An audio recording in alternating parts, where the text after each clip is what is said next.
I mentioned yesterday that John chapter 10 is known as the Good Shepherd chapter because it's where Jesus spends a lot of time talking about how wonderful it is that we are his sheep and he is our good shepherd. That's wonderfully comforting. There's an interesting conversation that Jesus had with a group of people in the middle of the Good Shepherd chapter. I'm going to read some of that conversation to you. Starts at verse 22 in John chapter 10. It says, "Then came the festival of dedication at Jerusalem. It was winter, and Jesus was in the temple courts walking in Solomon's colonnade. The Jews who were there gathered around him, saying, 'How long will you keep us in suspense? If you are the Messiah, tell us plainly.' Jesus answered, 'I did tell you, but you do not believe. The works I do in my Father's name testify about me, but you do not believe because you are not my sheep. My sheep listen to my voice.'" Okay, and so they started by asking Jesus a very important question. They wanted to know if he was the Messiah, and the reason why that was an important question was because of the promises related to the Messiah. The Messiah was the one who was supposed to come in and fix everything that was broken. He was supposed to come in and save the day. God had been promising the Messiah since the Garden of Eden. And boy, they were looking forward to him for the same reason you and I just love to look at the Messiah, because it's the one who's supposed to fix everything.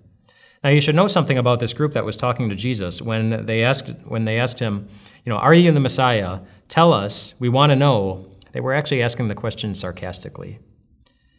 They didn't really care how he answered the question because they didn't believe that he was the Messiah.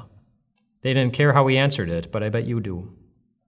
Because as we've been talking about this week, you have real vulnerabilities and we have real pains, and we want to know for sure if what he says is really, really true. But, he looked at this group, and Jesus, he pointed out something that was so important. He said, "You know what? I actually did tell you.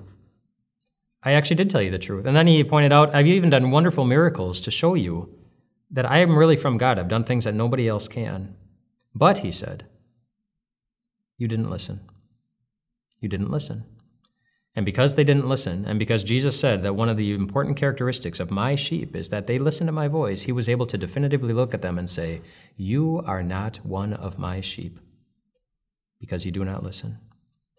And that might lead some to ask the very important question: how do you really know that you are one of Jesus' sheep? Because obviously not everyone is. Do you listen when he says you don't need to worry about anything?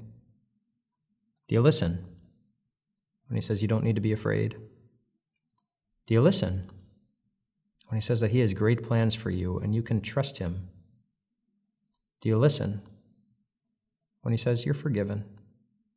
Do you listen when he says that in his Father's house are so many rooms and he's already gone to prepare a place just for you?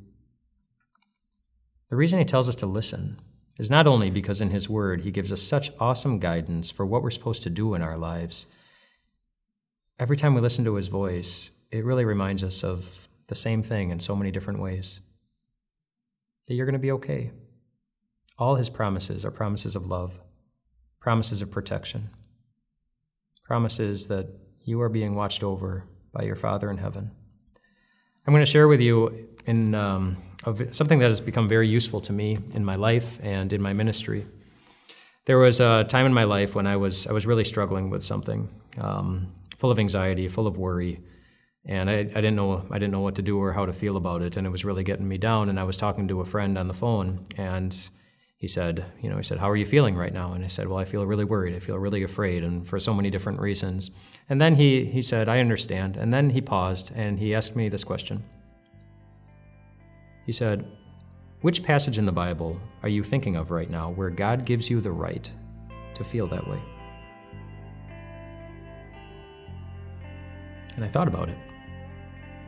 And of course, there are none. There are no passages in the Bible where God says, "Oh, you better be afraid." But there are so many where he says, "You don't need to be afraid." There are no passages in the Bible that God says, "You should be really worried about your life." But there is one where he says, "You don't need to worry about your life or anything in it." There's no passage in the Bible where God says, "You're not forgiven." There's so many assurances that you are. It's an interesting, and it's become a very useful tool just to ask yourself, does God give me the right? Does God give me the right to feel at peace? Does God give me the right to feel confidence? Does God give me the right to feel full of joy? Does God give me the right to feel loved and forgiven? We look at the cross of Jesus, and the answer is, well, he sure does.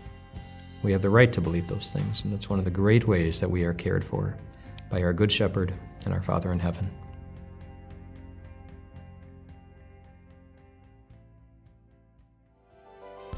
Hey everyone, Pastor Mike here from Time of Grace. Hey, thanks so much for taking your time to listen to this message. We would love so many other people to hear about this message too. So if you could think of someone in your mind right now that could use this, we would love for you just to take a moment and share it. That's essentially how people hear the good news of Jesus, believe it, and find eternal life in his name. Thanks for sharing, and have a great day.